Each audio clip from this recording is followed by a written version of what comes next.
Hello everyone and welcome to our final edition of Tier 3 tonight for the Spring Split, where we will be bringing you the all-encompassing coverage of the LCS Challengers League qualifiers in 90 minutes. What an incredible split it has been and a long road to get here. We've got one final weekend of games to cover, and of course, my name is Hawk, and joining me to do it is my incredible co-host, Grapes.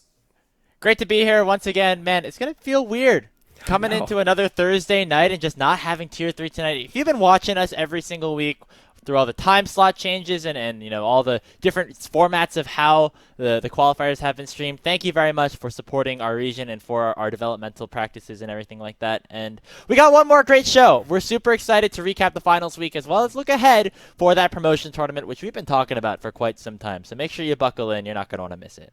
Yeah, we got our award show as well. All kinds of stuff to be doing. So maybe without any further ado, we can get started by looking at the points as we came in to this weekend, with Lotus being the biggest Winthrop University fans you have ever seen. If Winthrop takes down CCG in their semifinal match, Lotus clinches a spot in the promotion tournament. Otherwise, the slot goes to CCG. And you can see the other three teams coming into this last weekend of games already clinched their spots in the promotion tournament: Blue Water, Winthrop, and Ole Miss. The only thing that matters for those three is seeding. Of course, if you win the entire qualifier, you will finish seed number 1. And for CCG and Lotus, as you said, CCG need to win that next semifinal game in order to make their way into the promotion tournament and beyond.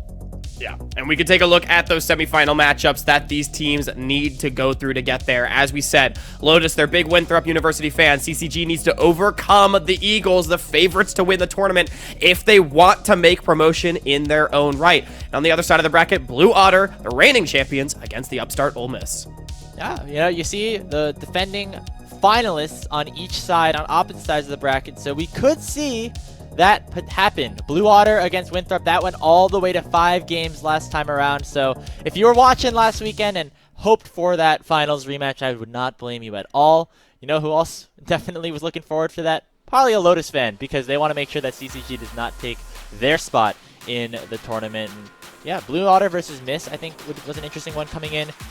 They never played each other in competitive before, despite both making the semifinals last time. And Winthrop and CCG, last time they played was last quarterfinals and qualifier 1, but of course that was before CCG had their brand new roster. Yeah, Trevor and Crimson may be wanting some revenge in this matchup, but I think for all intents and purposes, that match does not inform what we are about to see. I think coming into this week, we had these two teams power ranked at 1 and 2 in many ways. It feels like Winthrop and CCG, the two strongest in the tournament. Of course, only one of them can advance to the finals. But, Grapes, before we get to that matchup, we do have to get through this Blue Water Ole Miss, because this one does still matter a lot as far as seeding is concerned. So we can get started with the highlights and figure out who's going to grand finals. Starting right off in the bot lane, because where else would we start if you are watching an Ole Miss game? Icelandic on the rel, getting a nice gank off and helping Shogo pick up first blood. We're going to jump up a little bit here into the 20-minute mark, where Ole Miss looking to go pretty far forward, but Blue Water looked like they want to fight back. Yeah, nice shockwave right there from Uncle Sam, the way he's zoning through the choke point. It doesn't actually result in any kills, so eventually Blue Otter is able to fight their way through. And Blue Otter, they have a lead in this game. The fight looked so good for the Sharks, but not able to convert. They find themselves down about 1,000. Yeah, look at that. 7-2 is the lead for our defending champions. Looks like Ole Miss want to put a stop to it. Going on to Lynx. They take him down, but watch the collapse by Blue Water on the other side. Shogo very low. Music picks up the kill, but look at Stray on the front line. The Croc eating up so much damage and allowing for the Rebels to come back and get themselves back into this game. Yeah, and now onto the Baron Ole Miss. They're going to secure it. They're going to find the chase down as well. Here comes Icelandic. Here comes Stray, who was massive on the Crocodile this game, cleaning up a couple more kills. And now, no doubt that the game is in favor of the Sharks. Yeah, one last attempt. Nice barrel coming in from Lawrence, but Stray just does not let anybody get on to the opposing AD carry except for the Gragas. And with Lawrence out to dry, Stray picks up a double. And it went 36 minutes, so a little bit back and forth, but at the end of the day, it's Ole Miss taking game 1 over Blue Water, who won the finals last time around. Yeah, defending champions now on the ropes. Remember, this is a best of 3, so they got to win this one to stay alive. And may have been a slow process, but Ole Miss, once they got a lead, they did not let it go. This time around, though, it's going to be Blue Otter finding more early kills. Samikin on his signature Zoe in the early skirmish. They've already found 2. Now they're on a Shogo as well, and that's going to be another one dropping for Blue Otter. 4 for 1 in the opening fight. Surprisingly enough, Zoe was not banned in game 1 either. So Ole Miss not really worried about it, and Samikin gonna make them pay this time around. Another attempt down here at the bottom lane. Music on the Viego, a beautiful response to the dive. Picks up Icelandic, and they're gonna get Rhino as well. And I think already at this point in 10 minutes, Blue Otter with a bigger lead, 5,000 than they ever had. Samikin, he's going to get caught out by Stray. Icelandic will find him, and here comes the claps. Ole Miss, they desperately need to get something back. They've got to get the big shutdown off of Samikin Zoe. But Lawrence, he's got the big ulti. He's going to kidnap Stray. Finally, the Zoe dies, but it still somehow goes in favor of Blue Otter. Yeah, that's the highlight montage, of course. Samikin setting up the rest of his team. Blue Otter making their way over towards Baron. They are able to grab the objective, but not before Ole Miss come in to punish. Uncle Sam on the Annie getting 2 kills, and watch Stray on the other side. He's on the Jax, baby, and he's got himself 1 kill. Looking for another one as Lynx is going to fall as well.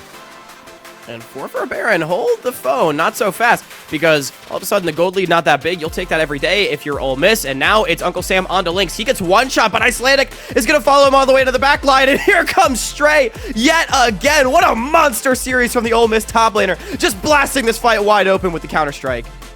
Might just see here on the bottom of your screen, Shogo picked up his first kill 28 minutes into this game. An uncharacteristic topside performance for Ole Miss. Of course, they always focus on Shogo. This time, it was Stray getting a lot of those flowers, and he deserves it. They were down so much, 10 plus kills, 5,000 gold, but all of a sudden, we're back into the Blue Otter base, and Ole Miss gonna make their way back into the finals and send the defending champions home 2-0.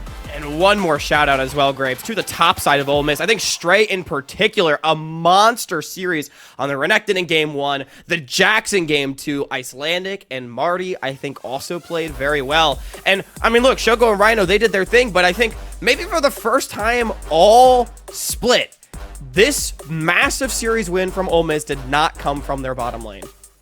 Yeah, Stray performing excellently in this one when it mattered most. And of course, for Blue Otter, I think they had some pretty solid early games, but the late game is where things fell apart, which is interesting because that's kind of the opposite approach that we thought we knew about this team. And so shows a lot for Ole Miss being able to close out these games, make these comebacks, and we'll see Blue Otter back again in the promotion tournament. It just will not be in that #1 seed, as they are now ineligible to retrieve it despite still being the leader in points.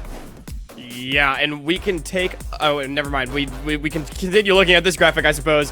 But going into the finals now, Ole Miss, this is their first ever finals, Grapes. This roster has never been to any sort of grand finals. So seeing them in it, it is going to be a new territory for them. But congratulations to them and Blue Otter going home in the semis. They, of course, do still have enough promotion points to make it to that tournament. But not going to be another grand finals appearance for them, as we can go ahead and look at who our other grand finalists will be.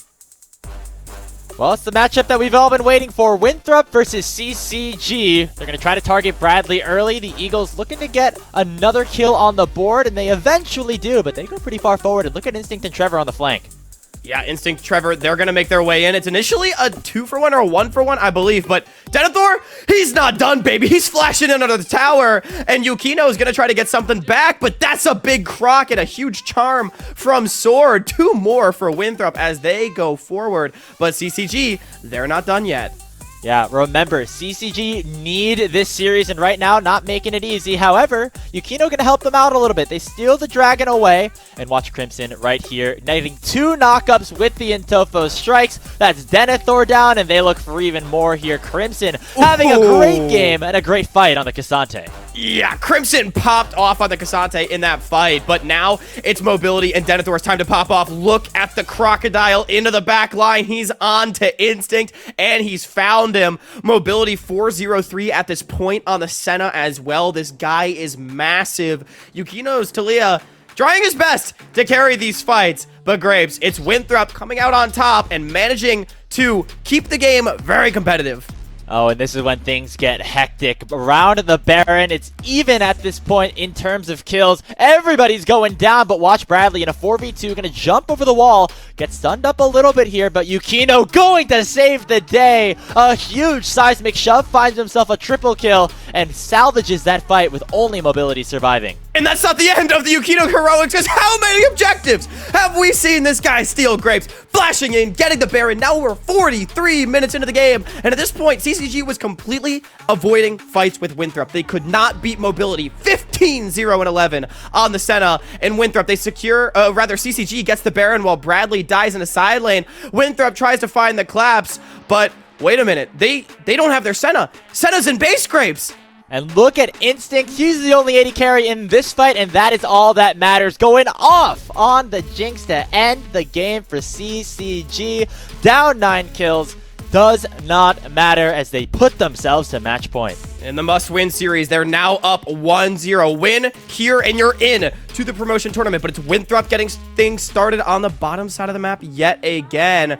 It's going to be a gank and counter. Yukino does pick up the first kill, but 2 more will be traded back the direction of Winthrop, putting them in another decent early position. Now a fighter on the Dragon. Nocturne Orianna here for Winthrop. That's something that they know well. Bradley goes down pretty instantaneously, but watch Instinct on the Callista as well. He's got the full lethal tempo proc, looking for some more. Got himself a double kill. And another fight here in the mid lane as Winthrop once again find themselves 2.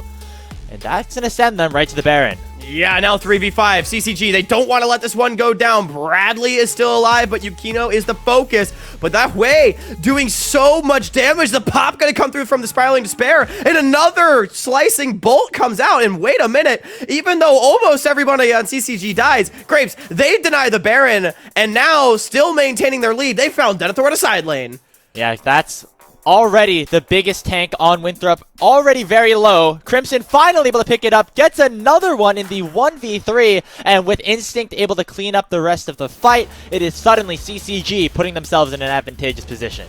Yeah, now it's going to be the Elder fight. Winthrop backs against the wall. They're not down that much gold, but they're down a lot in map pressure. And CCG, it's already been a trade of the mid laners, but Denethor is completely isolated. Mobility's out of the fight as Chucky's can't save him. And CCG, when they needed to most, they take down the favorites. Winthrop falling short yet again. But it's CCG into the promotion tournament with a 2-0 victory. What a series it was. CCG was down pretty big in that first game. It was neck and neck until the very end in the second.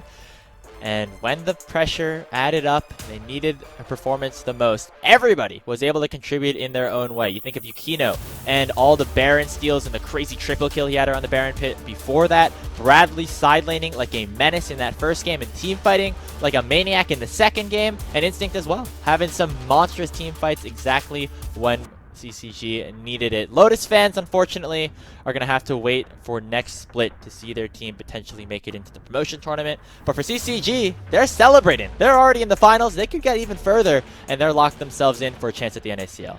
Absolutely, and this is a team that we definitely have high expectations for. You got to feel for Mobility, by the way, really tried in that series, especially in game number 1. But unfortunately, Winthrop not able to get it done. Again, they're still in the promotion tournament, and we can look at the bracket now, pre-finals. It is going to be CCG against Ole Miss.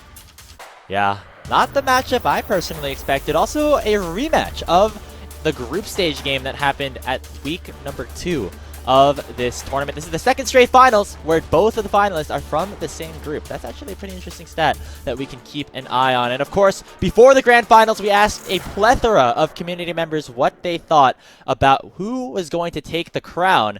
And we can pull that graphic up right now. It got us predicting the finals. I had CCG 3-2, Hawk, you had Ole Miss 3-1. A lot of different people.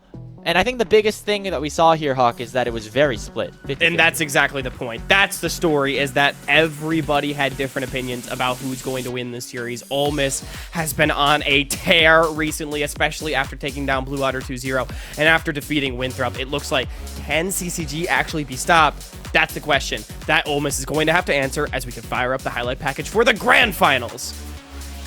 Oh yeah, CCG, Ole Miss, a best of 5 to determine the NACL Qualifier champion, taking home that #1 seed in the promotion tournament. Going to start off about 7 minutes in, Yukino getting caught out in the Ole Miss jungle, and he looks like he's pretty dead. However, already getting 1 kill onto Icelandic. He's going to try to outplay, and is that a Xerath in for Bradley? Going to stop Uncle Sam, and all of a sudden Yukino has the high ground, looking to dash back in. What a play from the CCG jungler to get some big kills for his team early. Yeah, he may have died for it, but he is styling, and you can already see on the scoreboard that CCG is in the lead. Shogo, Rhino, they go so aggressive, but Yukino is here yet again. What a monster game one. I mean, I'm just going to straight up say it. Yukino was on fire at this point. 8-2-3 on that Xin Zhao. However, he's getting caught out a little bit. Yeah, they end up leaving him out to dry a little bit. Icelandic finally going to be able to throw the Cataclysm down, and that's going to allow Mist to go to Baron. However, CCG don't want anything to say about it just yet. Icelandic has to flash away from his own ultimate. You see another player right there in the back line getting stunned up a little bit as Rhino was looking for a faulty flank, and it's going back and forth, but right now it's CCG potentially coming out ahead.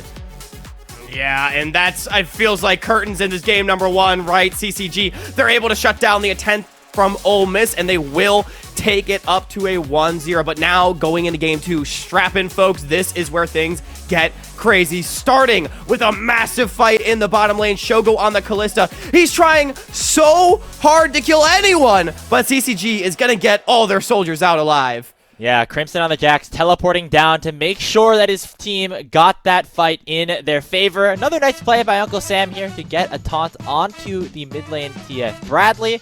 And all of a sudden, Ole Miss now have the gold lead just a little bit. Another fight here in the mid lane, and they go a little bit too far forward, and CCG are going to punish. Yeah, Ole Miss being able to pick up a Baron and not convert. And Grapes, at this point, it feels like the game's over, right? They've lost their window, no scaling on their side, and they don't have any win conditions left. Surely. Well, when you got Shogo on your team, you've always got a win condition, Grapes, as he's going to find Instinct in the front of the fight. A massive cask from Stray to zone out the rest of CCG. And here comes the Kalista, baby. This game's not over yet. I remember we were talking in this game about how Shogo needed to get ahead early. Didn't actually end up happening. Doesn't matter if you are the Kalista here and you are Shogo playing it, because he's destroying these team fights right now. Stray also having a great game on the Gragas, buying so much space for his AD carry. There's a fighter on the Baron right now. Crimson trying to solo out Shogo, but he's going to have none of it here in that fight. Yeah, and Ole Miss, they're still alive. They actually have a gold advantage. They're the ones with Baron. They're the ones pushing. And Bradley, just like we saw in Winthrop game one, refusing to even fight. He's just going to go for the split push because they're not actually sure they can out-team fight this AD carry. He will eventually get away as Ole Miss, they're the ones that get collapsed on. Or, wait a minute, are they? Shogo, he's still alive. You never know what he can do when he's on the map. These are the two biggest carries right now for Ole Miss. Stray and Shogo going to try to save the game in a 2v3. They aren't able to get much, but they do end up surviving. Ole Miss suddenly have their bottom lane pushing in the top lane, but look at CCG. They're pushing down bot. They're trying to end the game, and only Stray and Uncle Sam are there to defend. There's not a wave under tower just yet, but Shogo and Rhino have not based. It'll be up to Ole Miss's top side to save it here. And the question is whether or not they can do it. Yukino back to try to stave off the bottom lane, but the Nexus towers are already dropping, and CCG, 43.5 minutes into the game with Crimson on the Nexus, is going to win the base race and send us to a match point in the best of 5. Not gonna lie, a little questionable to not send the bot lane back. Maybe they thought they had to end the game right there, right now, either way. But CCG now at match point here in this best of 5. Uncle Sam on the Yone up against the Aurelion Soul from Bradley. And hold on, Marty going crazy against our 99 overall. That's a solo kill for the Yone. And someone's got to run the numbers on this. Has anyone else even solo killed Bradley in this tournament? What a play from Marty. He almost got one over Robbie Bob last week. This time finds it, but unfortunately, that's about where the positives are going to end for Ole Miss, Grapes, as they were just not really able to find fights in this game. I mean, look at Bradley yet again, completely untouched on the Aurelion Soul that haunted Ole Miss last time these two teams met, and a massive Skies Descend brings the hammer down on the Sharks. Triple kill in for Bradley. That's going to send them right to the Baron Nashor, and this game got out of hand real quick. 2-0, quick to be 3-0. Crimson going crazy on the Olaf as well. He had himself a tremendous finals weekend, all things considered. However, look at Shogo picking up that kill. Icelandic able to find a flank on the Instinct. Could this be it? No. Instinct gets one kill. The Flame Chompers land onto Rhino for a second. And CCG looking like they are going to run away with this game number 3. Yeah, Shogo Maybe he could try to clutch something up, but no, the Jinx just hitting from too far away. Instinct is too fed, knocking on the door now. Another nice stun from Bradley. And Ole Miss, they don't have enough left in the tank. And CCG are going to be your 2024 Spring Split Qualifier 2 champions in a 3-0 sweep. Congratulations. Did not drop a single game after Bradley was slotted into that starting lineup. That is the difference that this player made, alongside, of course, some of the other additions that this team did bring in. Yukino and Instinct having some great performances as well. We can take a look at that post-game graphic really quickly because, honestly, pretty close, all things considered. Ole Miss probably should have won that game too if they just played the macro a little bit better at the end. But CCG, proven that they're a team that can play macro at that Tier 2 level and beyond. Yeah, and it was Ole Miss's first time in a grand final. Unfortunately, just not able to quite hang in there. And CCG showing their experience. Bradley showing that he's probably too good for Tier 3 Grapes, like you said, going undefeated. And the Sharks, they put up a great fight. I think, all things considered, this was an incredible tournament. But, unfortunately, not enough. And CCG, congratulations to them. What a run. Yeah, and thank you to everyone who watched the stream over on Salty Runback. A really nice production that we had. And Hawk, you had a good chance for a little post-game interview afterwards as well. Yeah, absolutely, we can. Before we get there, let's take a really quick look at the final playoff bracket as everything shook out. You can see CCG up there at the top. You can see their lack of games lost and how everything shook out behind them. And, Grapes, we have our promotion participants completely decided as well as our seeding. So let's give a very warm send-off to our 4 representatives in the promotion tournament that want to try to punch their ticket to the LCS Challengers League starting just next Tuesday on April 2nd. CCG, Blue Otter, Winthrop, and Ole Miss, best of luck in the promotion tournament. Yeah, CCG, despite having the least amount of points, I think, combined out of these two, maybe they passed Ole Miss at the very end with that finals victory, but they claimed the #1 seed because of that golden rule. Winning the qualifiers gets you that #1 seed. Blue Water and Winthrop, they were your 2 finalists in Qualifier 1, and given how the bracket works, they're actually going to be playing against each other in the first round of that tournament. We don't want to spoil any of that just yet. We're going to be talking about them way more later on in the show, but first, another round of applause to CCG for coming away with that finals victory. Another round of applause to CCG and Grapes. As you alluded to, after the finals, I did get a chance to sit down with a victorious mid laner, Bradley, and get his thoughts on the series. Let's check it out. I am joined with the victor of our grand finals, Bradley. How are you feeling after the 3-0 sweep? I'm feeling pretty good. Sorry about the webcam, by the way. I wish I had one just to clarify, but I mean, I'm feeling pretty good. I went into this tournament kind of, expecting to win and, kind of get the job done. And that's exactly what we did. So feeling good. Yeah, that's awesome. I'm really glad to hear that, you all are feeling good about the win. I know you said this was your expectation going in. Yeah. And, this is something that we actually talked about last week. So do you feel like anything changed? I mean, y'all didn't even drop a game throughout this tournament, or is it still just business as usual? I mean, it does feel good, right? I think we definitely proved ourselves. I feel like this was the expectation, although I'm sure the team maybe expected to drop it like a game or two. So, doing this was pretty cool. I was pretty happy. But at the same time, I kind of want to say business is, as usual, because I think everyone on the team has, really high standards for themselves and each other. So, as long as we're meeting them, we just keep moving forward. That is understandable. And I do want to ask a little bit now, zooming into the series itself. You had a pretty cool pick in game #1, and I'm so curious to ask about it. You did the Xerath into the Orianna. Just walk me through a little bit the thought process, because this felt like some tech.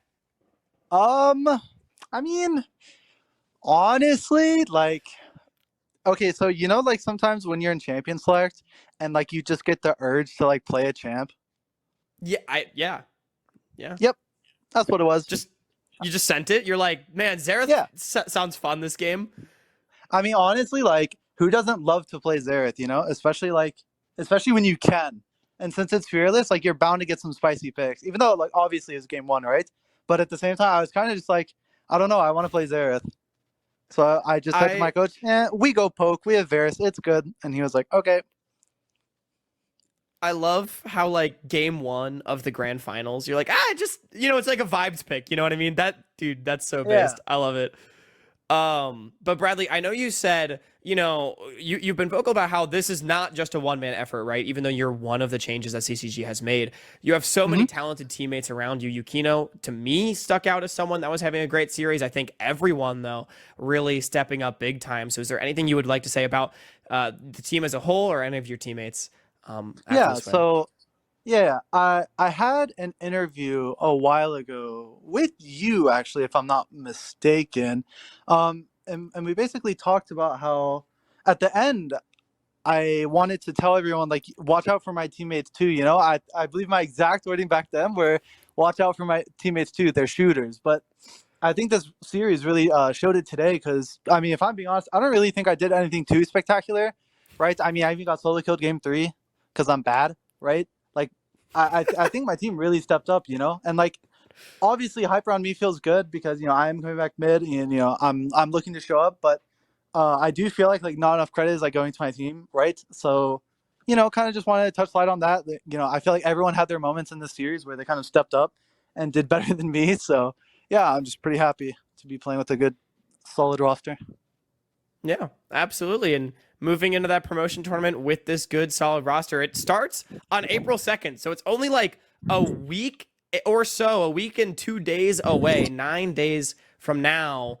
Do you have any thoughts, feelings about the teams that you're going to face there, your confidence to get back into the Challengers League? Because I know you've said that regardless of what happens, you expect to be back there in summer. But I mean, with the team around you, do you feel like this is a Challengers League team? Oh, absolutely. I mean, we have like I'm not going to go into detail, but like we have scrimmed like NACL's teams before, right? And like we've had like good results. So I definitely feel like we're like at the level of NACL for sure. But as far as the promotional tournament goes, no, I think what we talked about earlier about kind of like treating it as like, you know, business as per usual, kind of going into it, you know, expecting that we're gonna do well, right? We have high standards. You know, if it happens, it happens. But at the end of the day, I think we're gonna do good. If it happens, it happens. What a great way to go Yeah. through it. But I Yeah. definitely love that mentality. Just another series. Bradley, before I let Mhm. you go, anything else that you would like to say to the fans or about League in general? To the fans, sorry, no cam. You know, I do actually like having a cam for interviews because it makes it feel a little bit more personal. I have like a lot of family that's watching this game, a lot of friends watching this game. So shout out to like you guys as well, and like my teammates. You guys are the goats, obviously. They know that. Um, and thanks for CCG for picking me up. Yeah, absolutely. Shout out to the teammates and as well to Bradley's family. And hey, I think you get a pass for not having a cam when about 5 minutes ago I dropped into your Discord chat and was just like, hey, anyone want to do an interview? So shout out, everyone give a shout out to Bradley for being willing to come in on such short notice and have a chat. But definitely congratulations once again to yourself and all of your team for an incredibly dominant and impressive win. I'm looking forward to seeing you all play next week, and best of luck. Thank you. Thank you so much, Bradley, for taking the time once again. And he's got that mentality of business as usual, Grapes. But here on Tier 3 tonight, it is most certainly no longer time for business as usual, Grapes. What do you mean? We just dressed up in business attire. Well, I think perhaps, I think but, Are we not ready? I mean, we wrapped up the regular season. We wrapped up NACLQ. Congratulations to all the teams that participated and for, of course, the team that just won in CCG. But it's time to crown some other champions here, Hawk. Maybe not in terms of who won the qualifier, but who won some of the other qualifications and titles. Oh, absolutely. Because, Grapes, it's not the Oscars, it's not the Emmys. It's time for the best award show of the season. Welcome to the NACL Qualifiers Awards, our very, very original and not backwoods at all rendition of All Pro. Yeah, actually, we made that graphic ourselves. Yeah, so thank yeah, you to, completely to original. everyone. Thank you to nobody, actually, who did not help us make this graphic. And yeah, we're super excited. We have a lot in store for you tonight. We have our All-Pro teams to unveil, a Most Improved Player Award, Newcomer of the Split, and of course, our MVP. Now, In the past, when we've done these awards unofficially, the people's voting were either done by just me and Hawk or sometimes some of the other casters on the NACLQ broadcast team. However, this time we decided to be a little bit more official and include a wider range of voices to decide our award winners. Yeah, we ended up, as it was all said and done, had 39 eligible ballots that were cast, which is an incredible amount from both players, coaches and staff, community members, and of course, selection committee and your Tier 3 Tonight crew here. So players and staff voting was entirely divided. 50% of the vote went to the competitors in the tournament, then 25% went to the community members, and the other 25% went to us here on Tier 3 Tonight. And to be eligible to vote, all you had to do as a player and staff member was make at least one of the group stages throughout the split. Yep, just one GSL stage, top 16 in either Qualifier 1 or Qualifier 2, or both. And of course, the community streamers, we reached out to casters and producers who were working on either the finals broadcast or any of the other community streams throughout, as well as to everybody on the NACLQ selection committee. Full ballots will be disclosed at the end of this program on social media, so make sure to check that out if you are interested and want to maybe flame somebody for not voting for you. Absolutely. We can, I'm sure we've got some takes that the people are going to disagree with, Grapes, but until we get there, maybe it is time to unveil our awards, starting with the all Tier 3 third team, Grapes. Yeah, so we're going to do all pro, basically, all NACLQ. This is our third team, so we're going to go third, second, and first. And no surprise to see a lot of players from some very dang good teams. Stray in the top lane, Wokao from the jungle of Winthrop alongside his partner in Sword. Lynx down there in the 80 carry position, and Chookies to round out the lineup. Yeah, and I'm so happy with how this third team shook out, Grapes. I think this is actually really similar to the ballot that I cast for third team, and I think so deserved across all these players. The three-man core right here of Winthrop University getting these nods, I think all of them just very consistently, game in and game out, were top performers for their respective team, making a huge impact. And I want to shout out Sword specifically in that mid lane here for Winthrop because, of course, coming from NACL or Academy as it used to be known with TSM, had some struggles and then went back to support and had some success there, and then ended up back in Winthrop and back in the mid lane because he wanted to make sure that he was a good player at this position, and absolutely he was over the fall tournaments and then leading into this NACL qualifier split. I think the Nico is always something that you're going to have to target in terms of banning against this guy, as well as a lot of other champions because he's very, very solid in the mid lane. Yeah, I think Sword really having a split that he proved yet again that one of those mid laners that probably could be playing back at LCS Challengers and slot right in because he, in particular in the lane, was so dominant. I think similarly, Stray having an awesome performance throughout the split. This was a player, Grapes, I'm not going to lie. There were some ups and downs for Stray in the split, but the ups were really high. And even in games like the grand finals that we were just seeing that weren't necessarily about Stray as much, I think he actually had a lot of really, really good plays, and he slotted in so well to this Ole Miss roster as the newest player on the team. And I mean, we've seen his carry performances, particularly on champions like the Rumble, that he can put out. Yeah, I mean, you could argue recency bias for his most recent success, but also just waiting the more important high-stakes matches a little bit more than, earlier on in the split where maybe it doesn't matter as much. Lynx down to the bot lane, of course, big carry for Blue Otter and Flash Aporia when they won their championship. Also somebody who performed admirably in the NACL, and as we're going to see with our other bot laners, like these are all 80 carries that we think could perform in that tier 2 space, and hey, they're gonna have an opportunity to get that chance once again in just a couple of days. And we've seen Lynx, of course, do it very recently as well. And I mean, I think the running theme throughout these bot laners, it felt to me, Grapes, and I think to many people, that there was a very clear top 3. Lynx coming in at number 3, a great split to him. But that's gonna do it for our all tier 3 third team. Now let's take a look at who made it onto the second team. Some more players from some very good teams. You got Crimson up in the top lane. First full split top lane, actually, for him. Twin brother of Sniper, of course. Specifically played very well towards the end of this split alongside Yukino, his jungler, who had, I think, one of the most impressive finals performances that out of anybody on that team. Yeah, I think Crimson, a player that showed us so much this split that we had not seen from this player in the past. I don't know if it's the role swap at the top lane. I don't know if it's the practice and who he's getting coached by or what, but Crimson looks like a brand new player. Yukino as well, only playing in the second tournament, one of those additions to CCG, but in the games that he was on, I mean, he looked like a Challengers League jungler, Graves. Absolutely. Rovex down there in the support position, getting up a little bit ahead of his bot lane partner in Link. So congratulations to him. Maybe that's a little bit of banter you can throw next time the boys are scrimming together.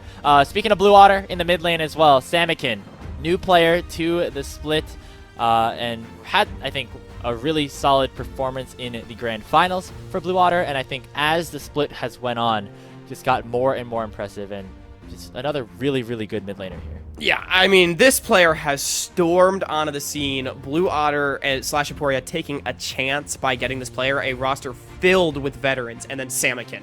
And he did not just step into this roster, Grapes, and look competent. He stepped into this roster and looked fantastic. Samakin, what a split for him. And Grapes, just to touch on our last player as well, you want to talk about being a bot lane partner that does get slotted over their duo, Mobility, stepping into second team. I mean, just consistently one of the best performers on Winthrop throughout the entire split. I think, like I said, no question really that he was the second team all tier 3 AD carry.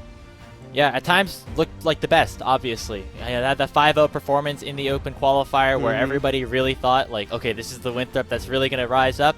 And, you know, I think has been a very solid AD carry throughout. He's been very vocal about how he thinks he's very capable of being in the NACL, even the LCS if he's slotted there. And as we said earlier, he's going to have a chance to do it in the promotion tournament. But before we get over to our all tier 3 first team, Hawk, I just want to mention some honorable mentions real quick, if that's okay. Because, even though we have a lot of players from some of our top teams, there were other players on some lower teams that maybe were super impressive still, but didn't, just barely missed out on that bracket. I mean, I know you have one, a jungler specifically. I do have a jungler that I put first team on my ballot, and I'm so sad is not here, but Cryro was such a standout performer to me.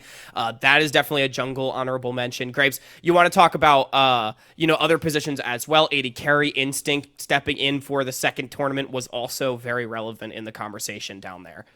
Yeah, I think Levitate also, 14 Fish Taco, had a really solid split. Forcin. There's just a lot of really good bot laners. There were some damn good bot laners, yeah. Like the fact that, like, I don't want to spoil anything right now, but there were bot laners like Sushi and, Forcin and Inori B that didn't even make it into our top 4 or 5 votes. Like, they were still getting votes, but not all the way into the All-Pro. That just kind of shows how stacked that role is specifically. Yeah, that role is insane. And I mean, again, like, we're going to publish all the votes. I would really encourage people to go take a look because there were a lot of players that got mentioned throughout everybody's ballot. So if you want to see your name, most players that made top 16 at least got a vote or two. So shout out to all the players that performed highly. But Grapes, I do think it is time. Let us move on to the first team, all tier 3, the best of the best through each of their respective roles. And I'm sure a lot of these will come as no surprise. It's going to be Winthrop University's top laner Denethor, Blue Otter's Music, CCG's Bradley, and the bottom lane of Ole Miss, Shogo and Rhino. Man, Ole Miss's bot lane, time and time again, delivering in every way. Shogo being one of the best bot ADCs that we've seen, and I think Rhino specifically in that second tournament.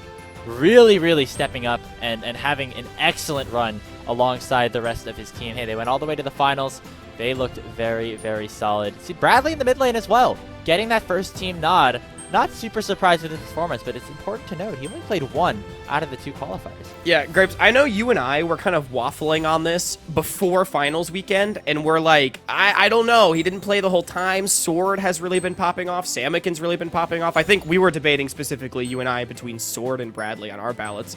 And then finals weekend happened, and we're like, okay, I mean, it's Bradley. Like, it has to be Bradley. I think undoubtedly one of the best players here and deserving of this first team nod. So shout out to Sword for, I think, being on the third team, but contesting, but it was just undoubtedly such a strong performance from this mid laner. And then you want to look at strong performances throughout both tournaments. Again, you mentioned that Ole Miss bottom lane, but then Denethor in top lane. To me, Grapes, in a team filled with consistent performers on Winthrop, Denethor never quit. Yeah, still found a way to stand out in a lot of the games that they played. Not to say that nobody else on Winthrop did, because I think everybody had games where they really took the mantle and carried that Eagles roster, and I think that's why, actually, overall, Winthrop had every single one of their players on an all-pro ballot, because everybody values every single one of them individually to such a high degree. And the last one that we haven't talked about just yet with Music in the Jungle, I mean, this guy, if you watch his comms in the grand finals of the qualifier #1, just seeing the leadership that he's able to take with this team, alongside, of course, the excellent shot calling and team fighting, is why he's also in this position. Yeah, I just feel like Music's such an intelligent jungler. He has ran circles around a lot of the different junglers in this tier, and I honestly think that Kryra and arguably Wokao were the only ones that were able to consistently keep up with him. And then, of course, Yukino when he came in as well. So the fact that Music was able to do it so consistently for his team, I do think he was the biggest proponent of Blue Otter's performance. Obviously, the whole team, though, performed really well. And also, the way that he meshed together with the young mid laner in Samikin. I mean, mid-jungle synergy, so important in League of Legends. And the fact that Music was able to come together with this young player, I think, speaks volumes to his leadership, his intangibles, which I think are really set him apart from the pack. Yeah, I remember when I went through that voice check or the mic check of the Game 5 in the finals, you constantly heard encouragements from Music to everybody, whether it was just like, hey guys, we can keep this going, or like specifically when Samikin was on that Lux in Game 5, he kept saying like, man, he kept Samikin, gassing you're the him goat. up, yeah. You're playing really well right now, and I think that obviously is going to continue to help this Blue Otter team. They have veterans, but also with Samikin being that newer player, Music definitely being that big driving force. And we're super excited to watch him again. And last thing, again, as we talk about Bradley, if you like are just thinking, hey, like, of course he was gonna win. He was in NACL last time. It's been a while since he's played mid lane, actually, and I know that this is something that he's wanted to continue being skilled at, but pretty crazy just to see him slot in that well. Yeah. Grapes, I mean, to wrap up the discussion on the first team, I think it goes for all of these players, of course, and then even, like, the players on the second and third team. These are Challengers League-ready players. Denethor, Music, Bradley, Shogo, Rhino. These are players that, Grapes, have absolutely made their mark on Tier 3. They have been brilliant both individually and for their teams, and there is a huge reason that they find themselves at the top. But with that, congratulations to our all Tier 3 winners. And again, shout out to all the players that performed exceptionally well and did not make one of these lists. Y'all, it's hard when we're picking between like 20 teams and can only pick 3 people. I mean, it was just so difficult to choose. There are congratulations in order, of course, Winthrop having all 5 of their players and all of these players actually making the promotion tournament. But shout out to everyone that performed well. There were so many that were difficult to pick from. You call us basic? Hey, that's just how it worked. You can't blame one specific person, as there are over 35 ballots that were submitted. So you can look online and look to see where you want to target your flame a little bit later. But it's now time for our individual awards. And this is, of course, going to be given to the players that we're most excited about, either for their growth, their potential, or just their pure skill. We're going to kick things off with our Newcomer of the Split award. Now, this award is typically given to Rookie Split, and that's like the phrasing that normally comes with it. Because there's a lot of newer players to NACL qualifiers that are not necessarily new to competitive, we decided to call this the quote-unquote Newcomer of the Split, with a couple of specific criteria that would categorize these players into this award. Yeah, and it's a little bit arbitrary, but Grapes, I'm going to be honest, there was no really way we could slice this award without it being arbitrary, but we determined a newcomer as anyone that has not made top 16, or rather, I should say main stage of a qualifier tournament in the past. They've not played in Tier 1 or Tier 2 of any region, of course, or made CLOL top 8. Playing in the CLOL land also disqualified you from this award. No, Shogo, you're not a newcomer in our hearts. I'm sorry. Yeah, if anyone, I guess Papa played in top 16 as well. But like, I'm just thinking of some other players that might have been on that list. But yeah, I think this is a good way to kind of separate people that are really coming in and playing their first group stage or playing their first time at this level, and that is who we are trying to crown here today. Let's take a look at our finalists for this Newcomer of the Split award. We released these on Twitter a little bit earlier, but a lot of very solid options. The mid-jungle for Ole Miss, Flocon, who played just that first qualifier with CCG, Sushi, and Samikin as well. I mean, a lot of very good noteworthy people. Yeah, I mean, Sushi, one of those players only coming into the second tournament, I think had some massive pop-offs, particularly looking at the OQs. He had a quad on Vayne, which is so cool. Flocon performed very well. I mean, we talked so much about Bradley, right, Grapes? But let's not pretend like mid lane really needed to be upgraded for CCG in the first place when Flocon was performing at that level. That mid jungle of Ole Miss, and then of course Salmon and Grapes. The winner of Newcomer of the Split is, in a landslide victory, Blue Otter Salmon. Wow, congratulations to Salmon coming into a top-tier roster as a new player and performing incredibly admirably. You know, having those late finals runs where he really looked like the main carry for his team on a team with everyone else on that roster either playing in Academy just last split or just a couple of splits ago, but just very, very impressive stuff. Yeah, we can run the highlights on this player as well. Salmon, I mean, is there really any surprise? Like, all these newcomers did so well, but it just feels like Salmon was a cut above the rest in how he was playing with iconic plays.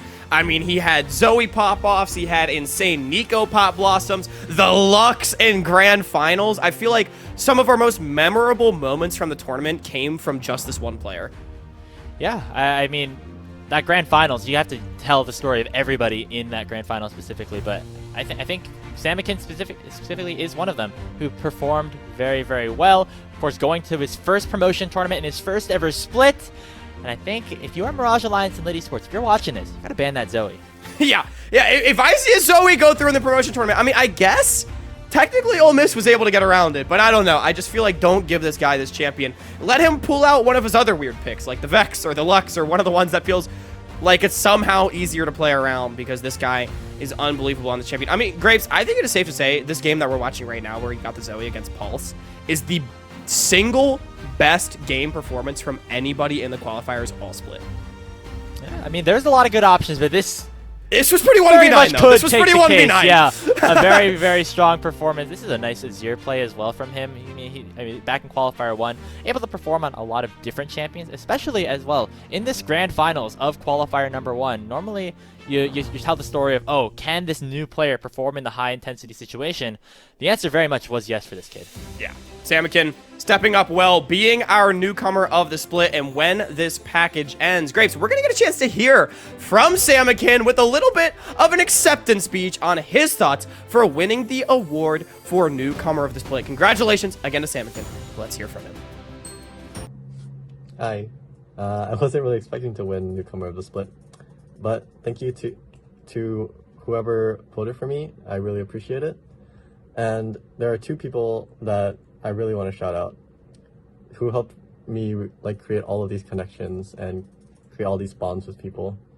One, Kesley Aaron Moser, who previously worked for the EG Combine, and Miliana Love on Twitter. She really helped me like get acclimated to the space and was always there to answer any questions I had about the space and any like general etiquette and stuff like that. And also, I want to thank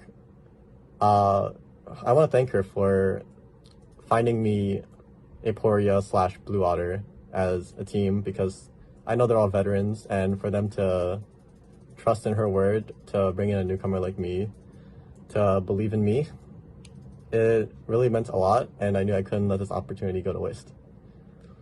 For the team-wise, I really have to thank Music and Rovex for being the structural backbone of this Blue Otter team. Without them, there was no way we'd ever be able to make it this far. What else do I say? Thank you for everyone who watched us all the way from Qualifier 1 to Qualifier 2.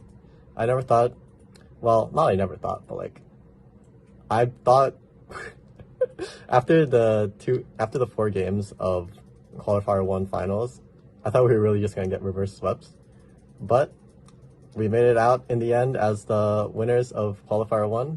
We made it really far deep into Qualifier 2, and I can't wait to play into the promotional tournament.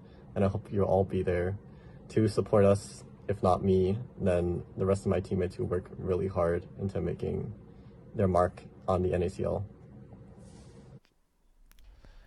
Hey, thank you so much to Salmon. Congratulations to him once again, newcomer of the split. As we saw earlier, a lot of very, very deserving nominees, but we got to move right along this award show, Hawk. We got our next one to throw out there.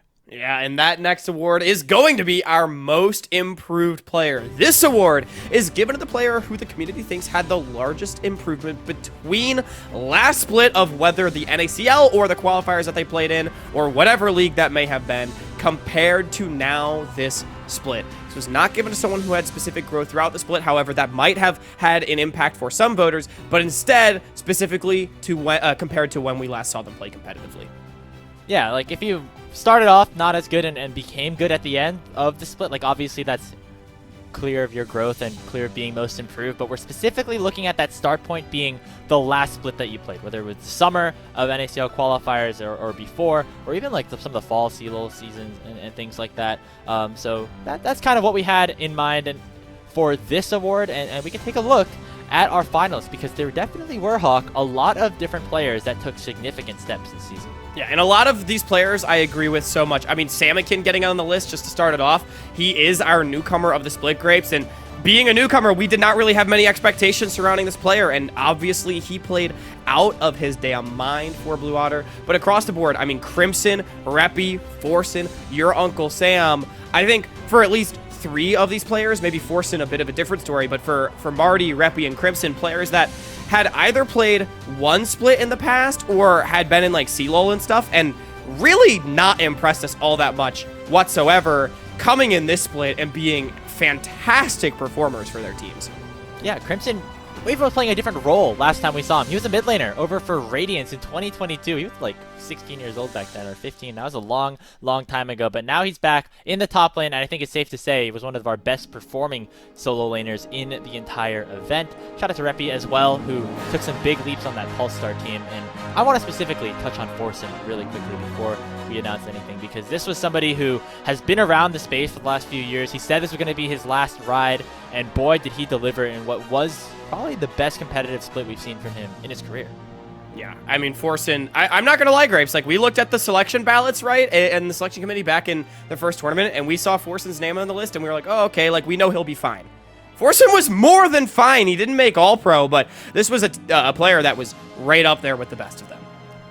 Well, no need to stall any longer, I guess, Hawk. Let's announce our most improved player. The winner of the award for most improved of the NACL Qualifier 2024 split is from Ole Miss, your Uncle Sam. Congratulations to my man Marty. Congratulations to Marty getting it done. Grapes, like I said, look, first of all, you want to talk about improvement during the split. He went leaps and bounds, but let's remember, after CLOL fall season, I'm just going to keep it blunt. I think a lot of people would have identified Marty as the weak link of this Ole Miss team. By the end, he was a strength, an asset to this team, and one of the finest mid laners that we have here in the qualifiers. Yeah, I was super excited to see how, towards the end of this split specifically, Uncle Sam really took a big stride. I remember that place against Lotus on the Orianna. This guy had some crazy shockwaves over the last couple of weeks. And even dating back, yeah, to that fall CLOL season, just a much improved player, dies a lot less kind of for free, and is able to really take over in some of these team fights. Yeah, I mean, Graves, it's safe to say this is not the same player anymore. He has absolutely just stepped leaps and bounds, and I want to point out, as far as all tier 3 voting is concerned, I believe Uncle Sam finished 5th amongst mid laners, with Robbie Bob being in 4th. So first of all, shout out to Robbie Bob for 4th place, but I mean, being in the conversation for that all tier 3, again, I just don't think that was the expectation, and this goes to show what, I mean, good coaching and perseverance can do, because this is a player that has been vocal about how hard he wants to work to continue getting better and to be up there with the best, and he has successfully done that, Grapes, and that's incredible. One of the success stories here of tier 3 for the split. Yeah, this Nico game against Wang, pretty nasty as well. Congratulations again to Samikin. Before we move on to his sorry, not to Samikin, to your Uncle Sam. They both start with the same 3 letters, I guess, in that way. Before we go on to the speech, one last look at this solo kill of Bradley. Oh, it's just so nice. The flash 2 out of the way to get on top of him. Yeah, that was a nice play. Let's hear from Marty about his thoughts on winning this award. Yo, I'm on campus. I have like 2 more exams, but thank you so much for giving me the honor of winning Most Improved Player for NACLQ. I obviously tried incredibly hard to meet the standards of the other mid laners that are just some of the best players I've ever gone against in my entire life. And I fell in love with competitive, so I hope that I'm not only the most improved player, but that I'll be the best player in the next part of this tournament. So, yeah. Thank you very much, Uncle Sam. I love the mentality at the end. I don't want to just be the most improved. I want to be the best. And he's on the trajectory right now, Hawk, but still a little bit way to go. And we'll see if he can prove it again in the promotion tournament later this week. Yeah, with performances like this split, he definitely can be the best in due time. But Grapes, we have one final award to give out, and it's the big kahuna. It is time for the most valuable player of the 2024 NACL Qualifier Spring Split. Yep, so this is not the most valuable prospect award like we see in the Challengers League. Because it's Tier 3, there's a lot of players all over the place. We wanted to specifically highlight who we thought was the most valuable to their team. The player who had the largest impact on their team over the entire split. So, you know, just kind of more traditional MVP, the stuff that you see in the LCS, LEC, etc. We're going to crown one right here for the qualifiers. And let's take a look at our finalists. And what great finalists we have yet again. It's going to be Ole Miss Shogo, Winthrop University's Zenithor, CCG's Bradley, Blue Otter's Music, and CCG's Yukino Grapes. This is 4 out of our 5 all Tier 3 first teams, and then Yukino sneaking in for the MVP vote off of the second team. Yeah, I think Yukino had a very valuable performance, you know, I would say, in terms of the playoff run that he had. I got to listen to some of the scrims that they were streaming a couple of days ago. He's definitely a big leader vocally for this squad, which is even more impressive for being somebody who is, you know, a much newer face to the scene. And yeah, shout out to him. He's also an MVP finalist in the NACL last year. So he's right back to the comfort zone, yeah, top 5. Yukino making his rounds, honestly, one of those things, the fact that he's here without even playing the whole split. Speaking of, Bradley as well, both these guys just came in and really showed up. But Shogo, Denethor, Music, I think it's fair to say, Grapes, throughout the split, the best in their respective roles, bar none. But it is now time to announce the winner, the most valuable player of the split, and that is going to be Shogo from Ole Miss, the bottom laner, the marksman that took over, Grapes. Yeah, I want to just get it right out of the way. This was a very close vote. It was between Shogo and Bradley for MVP. I think at the end of the day, playing 2 splits helps out a little bit, and Shogo performed well in both of them.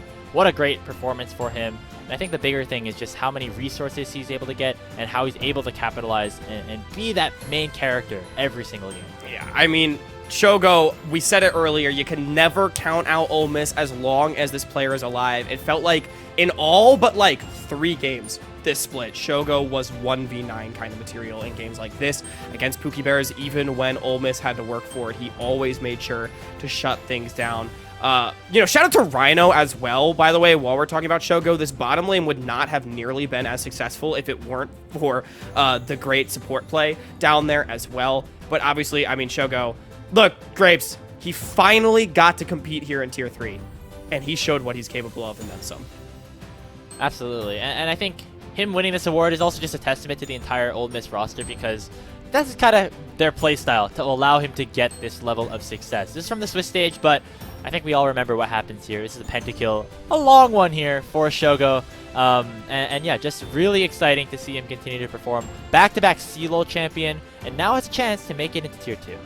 And, you know, we had questions as well, him coming over to Ole Miss. This is a big narrative that we went with throughout the fall split during the CLO run, was whether or not Ole Miss with Shogo would be as competitive as Shogo's aspirations at a 3-peat are. And this felt like a perennial 3rd, 4th place team. They were very good, but we weren't sure if they would be able to keep up with the growing level of competition in CLOL. And I think the growth of the entire team around him has proven that to be a yes, and the fact that Shogo is just playing as well as he ever has, and very deserving of this most valuable player award. Because I think if you're looking at performance throughout the entire split, both tournaments, which is what these awards were for, undoubtedly, he was our best player.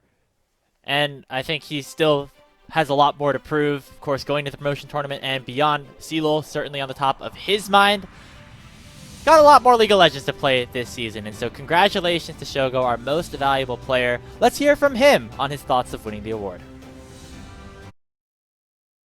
Thank you so much for everyone who voted for me. I appreciate that a lot. This prize on my first split playing OQs means a lot to me. I'd like to shout out first and foremost Rhino, who always makes me look good. He's the best support in OQs by far. It's a no-brainer. I think me and Rhino would be like top 2 in NACL as far as bot lanes go. I would like to thank the rest of my team as well for always accommodating me like a big baby, getting me all the CS that I need, all the covers, all the dives. Our coach and analyst, Colomer and Ray, for picking me the good matchups every game, and everyone's setting me up for success. So it's really easy for me to shine with so much support. So I appreciate all of these guys, and I look forward to the promotion tournament and to keep proving ourselves. Thanks again to Shogo, and congratulations one more time for being named MVP of the split. And congratulations to everyone that has won an NACL Qualifier award, as we can bring up one more final summary of all teams from first, second, third, and of course our individual awards. Man, it's nice to see, of course, all 4 of our teams making the promotion tournament being represented. I kind of wish, not going to lie, we saw a little bit more from the other teams. I personally put out some other feelers for other teams on the ballot. But again, when these teams have been so dominant, I think it was very clear from last week, going into that last week, that these 4 teams are the 4 best teams out of Tier 3. And so when we're looking at some of the top performers, that is where, of course, a lot of people's eyes go. Absolutely, and I think it's fair to say whether or not you thought, oh, this player or that player should have been recognized for their performance, I don't think you can say that these players did not deserve to be recognized in this way, because all of them were just so brilliant throughout the entire split. But Grapes, that's going to do it for the NACLQ Awards.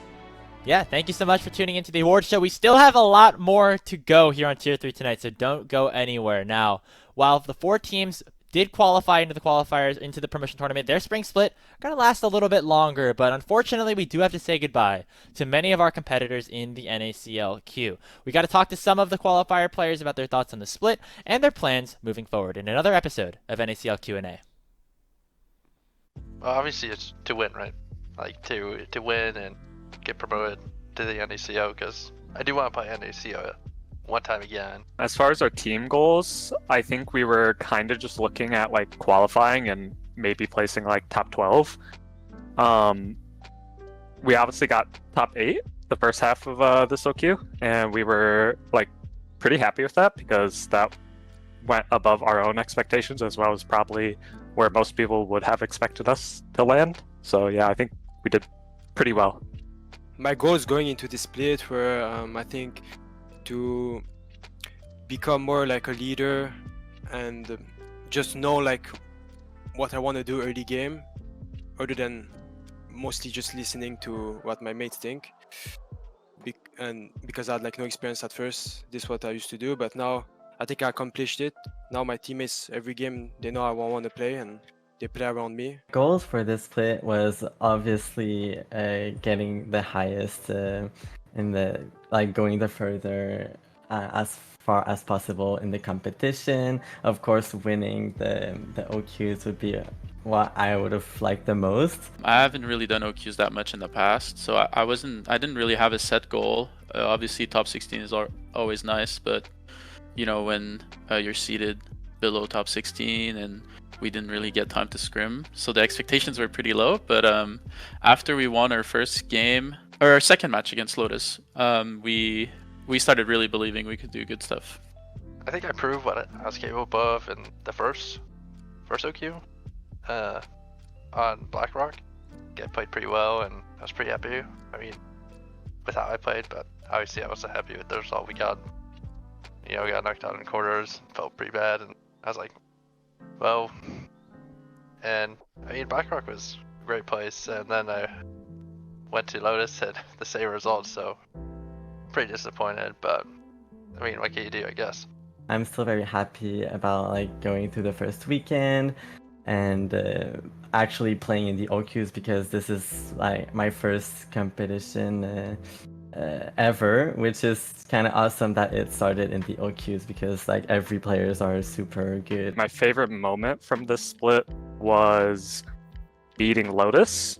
because that was the series where I really feel like we were underdogs. So like beating them was like more exciting than like the rest of the teams that we had beaten. My favorite memory is definitely the Lotus game. I think Aj against Robbie. Aj was playing Akali, and it was a hard Akali game. I think it was against like Vi, Rise, and like Lockdown, and he kept playing out of his mind. He kept making really good plays, and he pretty much carried us that game. Going 5-0 on BlackRock was like, it's kind of crazy. I mean, I don't think anybody, I mean, we all knew it, we could do it, but I don't think any of us expected to actually go 5-0, and that was like definitely one of the top moments. I really loved like every games of the first weekend, especially that Jin game that went, I think, 55 minutes. It was one pretty long game, and it was very close, and it was really nice because I also knew their ADC were both from Quebec, and so it was fun playing against each other. I think the top players were Bradley and Shogo, but like everyone has eyes on them already, I guess. But the other one, I think, is Denator 100% on top lane. He's like king. Player that really stood out to me, which this isn't very much of a sleeper pick, but I would have to say Samiken. I've played on a team previously with him, and I was really impressed with him. That was like 2 or 3 years ago, so even back then I was impressed with him. But like watching his games now, like I was really impressed with obviously how well he plays, like specifically like niche mages like Zoe and like Lux. I mean, I've talked to York Sam a bit, and I think it's been pretty chill to talk to, and we go back and forth, and I think like seeing him like at the beginning of the year to now, I think he's grown a lot as a player, to be honest. I think Sushi is really good. I have a little French-Canadian bias, but I think he's going to be really good. I think for now he's learning to play comp, but he's surrounded by veterans like Pocus, but I think he'll do really well. Like, he obviously has really good hands. He just needs to get more experience. I want to do the summer OQs, the summer split. That is really what I want, and I think I have my place. Even though we didn't go that far for the OQ2, I think that I won't give up, and I really want to play in the summer split. Finish out the rest of my semester with UST, finish strong, and then obviously there's CeeLo. CeeLo's like even though I want to win in OQs, right? Like if I'm on an OQ team, my whole goal is to win with that team, right? But CeeLo that's why I'm in this dorm, right? We're gonna start by winning East. I don't think HU has won East before. I'm not sure. I'd have to go look back, but I don't think they have.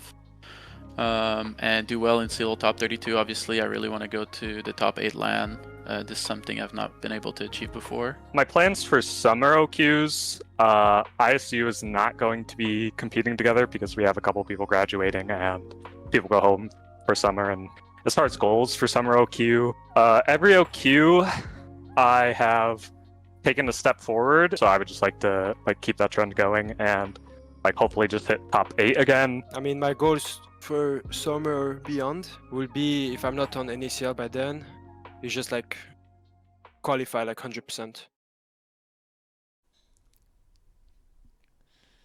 Yeah, thanks. Thank you so much.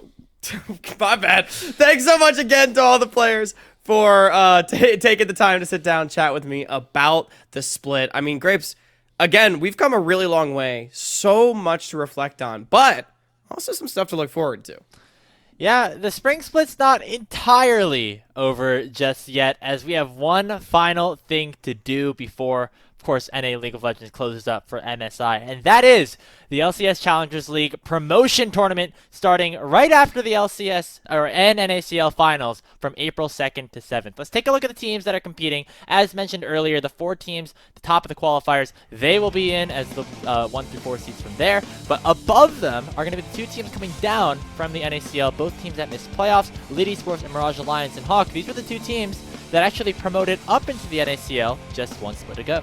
Yeah, so they've been here before, Grapes, which means that these qualifier teams, they do have their work cut out for them to go toe-to-toe with these Lit Esports and Mirage Alliance rosters. And we can just immediately dive right in. Let's take a look at that Lit Esports roster. We're going to look at both of the NACL rosters for those of you that maybe have not been following the NACL particularly closely, starting with Lit Esports, Dragoon, Kisno, Messages, Rock Boom, and Plux. A lot of players that have made names for themselves in Tier 3. Yeah, this was one of my favorite stories to watch in summer 2023. This group of 5, 2 of them promoted into the NACL just a split ago, and unfortunately were unable to keep their spot.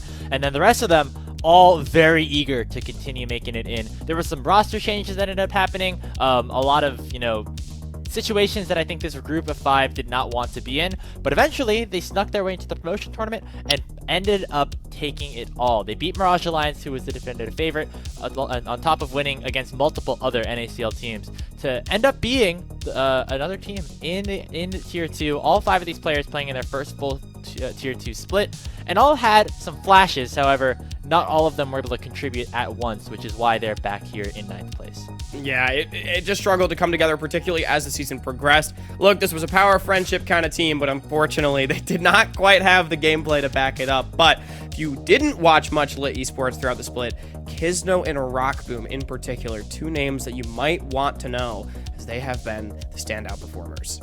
Yeah, Rock Boom, that last split was our rookie of the 2023 NACL Spring Split, and look where he is now in the NACL, looking to redeem another chance to play another split. And Kisno, I think, is somebody who also was a rookie in 2023, but took some tremendous strides throughout this split and the end of last specifically. Things like the Kindred are now basically target bans against this squad, just like Dragoon's Darius is. So that is kind of the magnitude of how much this player has grown alongside the rest of this squad.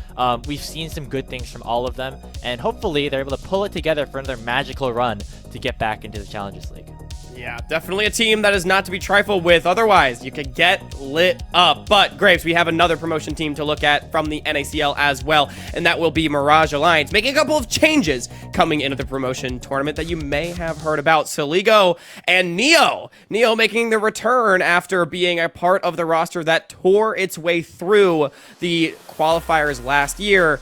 This Mirage Alliance roster in general looking a lot more similar to that iteration. Yeah, this is so interesting. The fact that we're getting all these changes now to this team after their regular season already ended. But I think overall you would say probably going to be a more uniform, more experienced team that will have a better chance at performing at a higher level. They have Prismo and Darda going back to the roles that they most recently played in jungle and support. And of course, Saligo coming in as a very solid NACL mid laner in 2023. And Neo was our co-MVP of last summer split and was just in the LCS a year ago today as well. So these are definitely super experienced pieces, and we've seen some of them work together before. And the question is, will they be able to all gel together before that promotion tournament gets underway? I think that's going to be the big question, because you could look at any of these players to be the big carries. Maybe Dardak and Neo are the names that stick out the most, but everybody here has the talent. It's going to be the question of whether or not they're able to come together. That has been the question that Mirage Alliance struggled to solve throughout the split, so maybe with these changes, they will just be able to bring it together. Yeah, I know Lorem we kind of has garnered that label of the gatekeeper of Tier 3, and he's finally made it into Tier 2, and I think actually had some pretty good games. And now, right back to the space where he's going to have to guard the gate again, this time preventing any new players from potentially getting into the Challengers League. You know, some of those young guns like Denethor Crimson, they want to try to get past Lorem like so many have in the past, but also so many have failed. We can take a look now, Grapes, though, at the promotion bracket. Let's see which teams will be going up against our NACL promotion participants. First, it's going to be Blue Otter playing Winthrop, and then CCG against Ole Miss on the first day of the qualifiers, or the promotion, rather, in the play-ins. Winner of Blue Otter, Winthrop, goes on to play Lit. Winner of CCG Miss goes to play Mirage. This is actually a very big first day of the tournament. Not only is it both of our qualifier finals, actually, just the way the points ended up working out, with CCG against Miss and Blue Otter versus Winthrop. If you lose here, you have to get sent to the lower bracket before the tournament even quote-unquote begins. And so getting the opportunity to get that extra loss, to get that double elimination, that is going to obviously be super important. All the semifinals and the qualifier play-ins, those are best of threes. Once we get to the promotion match, the lower finals, and promotion match number 2, those are all best of 5s. And so once you get there, once the stakes are really turned on, that is when it'll be one best of 5 to potentially make the difference between getting yourself into Tier 2 to get that opportunity and the dream that all these players in Tier 3 have been striving for the entire split, or if you're going to have to go back and start again this summer. And I think the hardest thing about this promotion tournament is that only 2 can make it, Grapes. Out of the 6 amazing teams that we have, out of the 4 that we have seen grow throughout this split here on Tier 3 tonight, that we send to the promotion tournament, only 2 of them even have a shot at making it into the LCS Challengers League. But let's now take a look at who the community thinks those participants will be. We reached out to a few personalities, both in the NACL and in the Tier 3 space, to get their thoughts. And Grapes, I'm seeing a lot of orange shields, pink camels, and Winthrop Eagles. Yeah, shout out to Zyko, Aaron, Shochi from the NACL. They're putting their thoughts in, even though they're not playing in this promotion tournament. Zyko specifically has been there in the past, as is Aaron, actually, now that I'm thinking about it. But I think CCG, far and away the favorite because of how stacked that roster is. They've been unstoppable so far. It's going to take a big force to try and put a stop to it. Hawk, we have some very different votes. I'm just taking a look right now. What are your opinions? You got a full collegiate roundhouse coming through out of the tournament. Look, I decided to take a flyer. We asked a question on our Salty Runback episode that's going to release immediately after this, by the way. And can anyone stop CCG? Probably not, but if anyone's going to, I feel like it will be these collegiate teams, for the reasons that I still think that Winthrop should be the best. And it's going to be a huge question now of whether or not they can really show it, because they have fallen short now twice in a row. They fell short in promotion last summer, and these players see promotion as an expectation. So I'm not going to lie, the pressure is on, but I believe that this team does have it. And then when you look at the growth trajectory of Ole Miss, to me, it feels like they actually could have taken games off of CCG if they didn't have a finals mental block. If they can get past that for promotion, I think they have a real shot. Yeah, I definitely do think it's possible, and I think that first round is going to be very interesting because Ole Miss have come so close to potentially making it and taking a game off of CCG, but haven't done it just yet.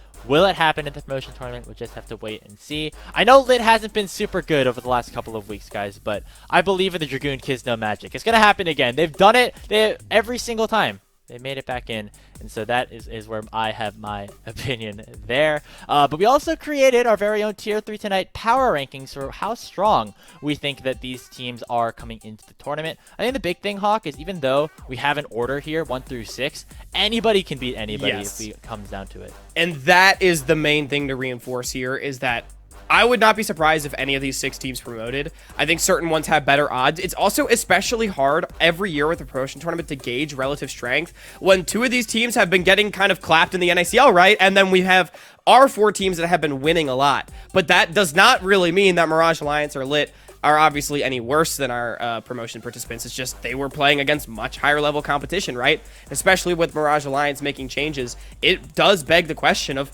how are the qualifier teams going to stack up? Yeah, in terms of objective, like looking at the roster, I think that is why Mirage Alliance are in this spot right now. You have 2 players in Neo and Saligo coming in that have both played pretty well on the LCS stage. You talk about Dardock and Alarm, who have had that experience as well, and that is, I think, why a lot of people are pretty confident in this team, and I think they look very strong on paper. Winthrop, as you mentioned as well, also looking very strong on paper. They were the only team that had all 5 players in that All-Pro ballot. But again, like our Qualifier 1 champions, Blue Otter being at number 6, that's a travesty. The fact that they're down there is just indicative of how close we think everybody really is. And I think it really comes down to just recency bias, Grapes. It feels like all these other teams had some of their best showings late in the split. Blue Otter, just not quite so much, right? They got 2-0'd by Ole Miss, but I don't think there's any doubt that this team is a Challengers League level team, and they absolutely can compete. Only 2, though, can promote. And Grapes, we got a chance as well to talk to some of the NACL players that are going to be playing in promotion, and we got to ask them some questions about what they think going into the tournament. Alorum, Kizno, Rockboom, take it away. I mean, all I'm gonna say is like I'm 100% win rate in the promotion tournament. That's like where I shine the most.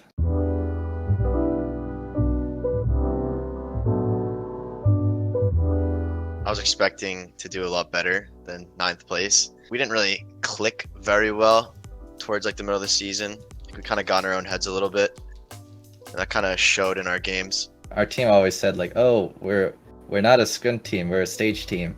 So as soon as we lost that first match, it was like a reality check. Obviously, it didn't go well. No one would say that our season went well. Individually, I had pretty solid performances, more toward the first half than the second half. A lot of us are pretty happy with the way the roster has ended up for this promotion tournament, and we picked up more pieces that we're more confident in and that are binding as players better together.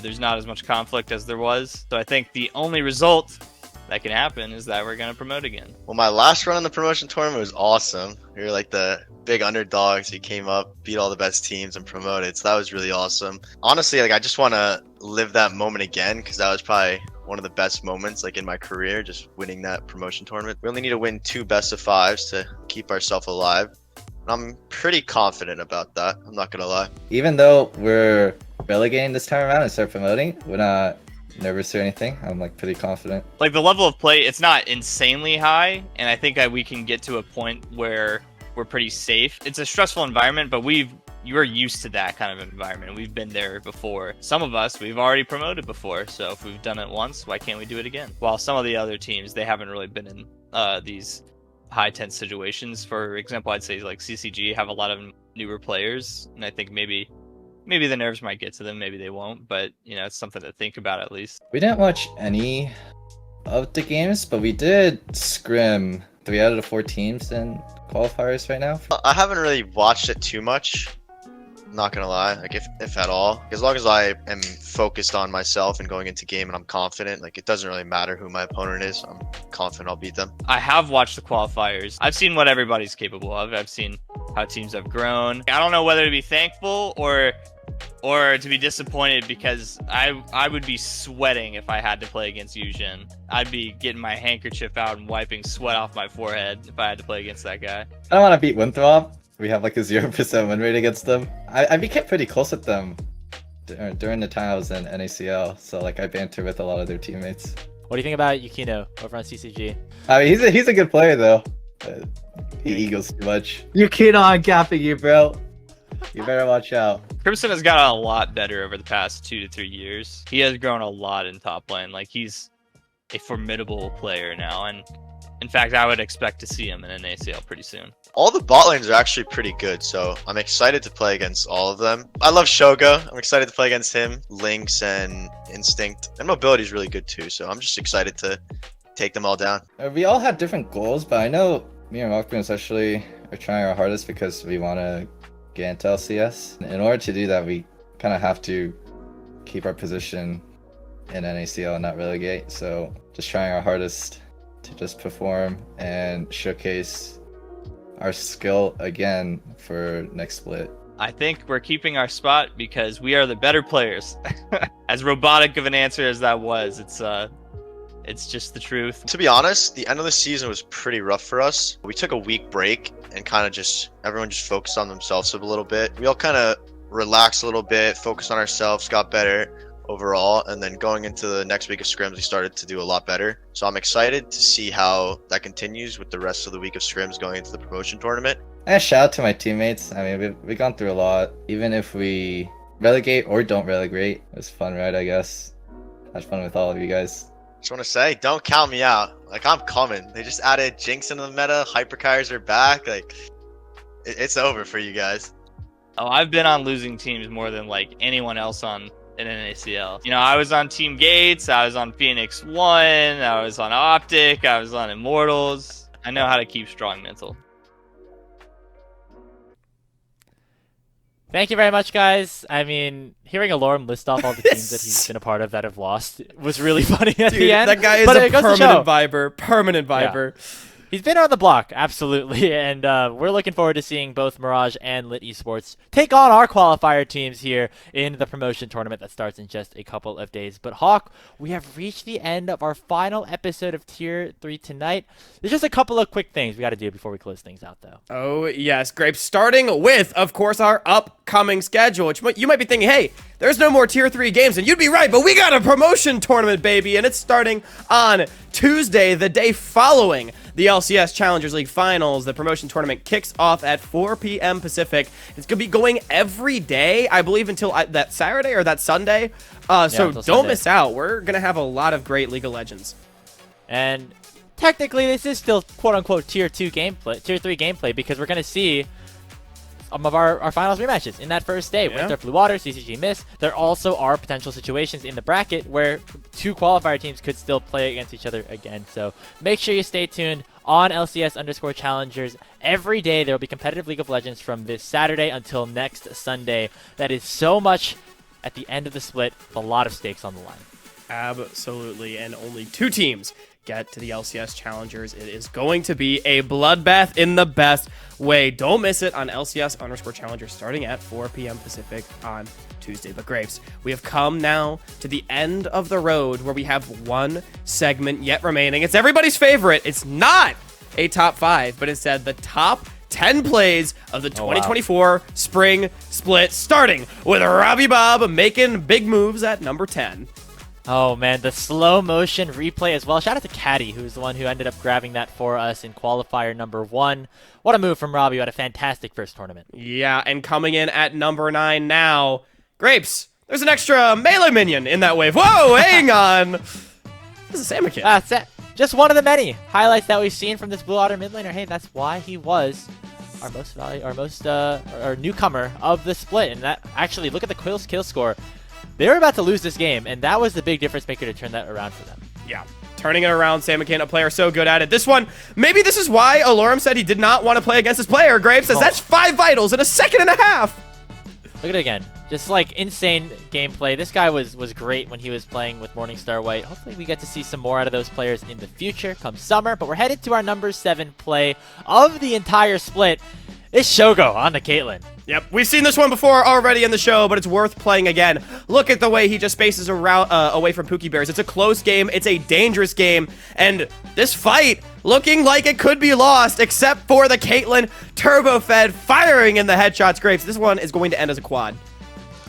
Yeah, and the flash net was the moment here for me. Yeah, just getting all that in there, making sure that he finishes off that fight. We head to our play number 6.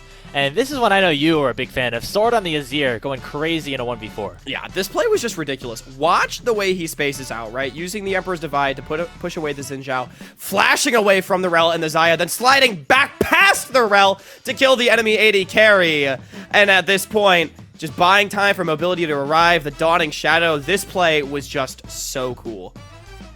Yeah, shout out to Sword, another player who we're really excited to watch more of, maybe get another chance in Tier 2. Here's our number 5 play. We're down to our bottom 5 again. Hey, Hawk, that's you on the screen. Hey, that's me, and I'm popping off. That's a 5-man Silas stolen Pop Blossom from Fly Family. Rest in peace, Fly Family. But shout out Comp 9 for the base defense. They went on to win that game.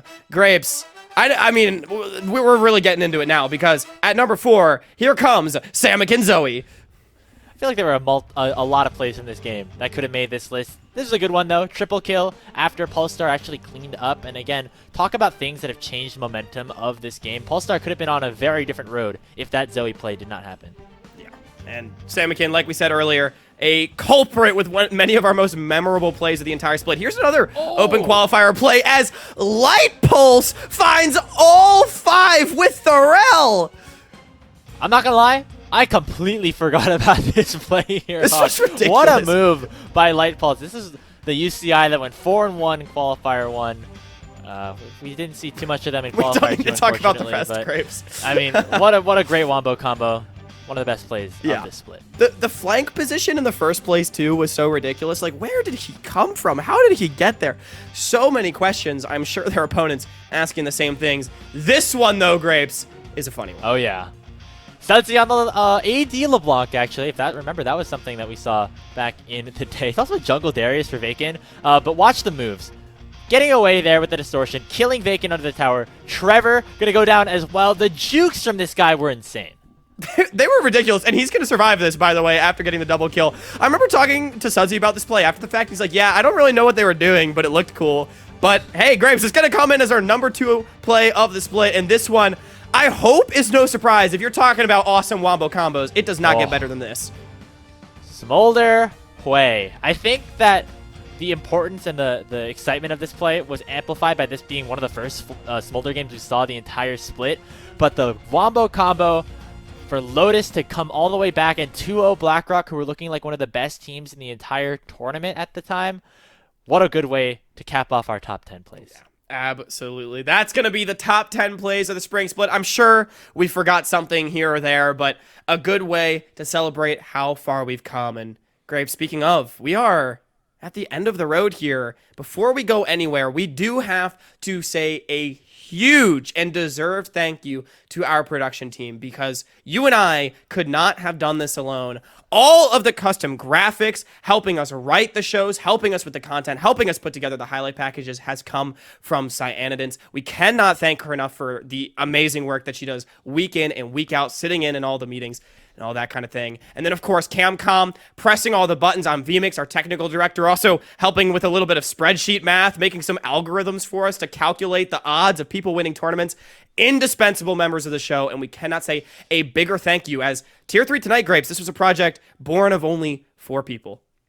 Yeah, and we were able to produce some good stuff. I'm very happy about everything there. Shout out to, again, Camcom and Cyanidance for doing such an amazing job with us.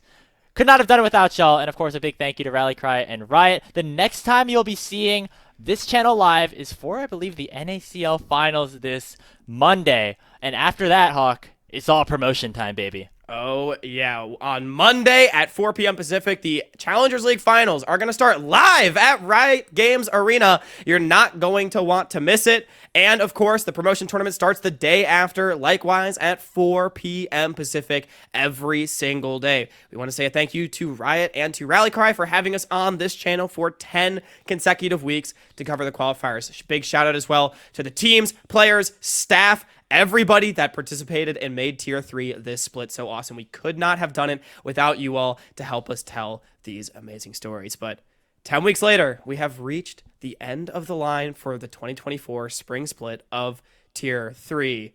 But I've been Hawk. That's been Grapes. We'll see you all next time.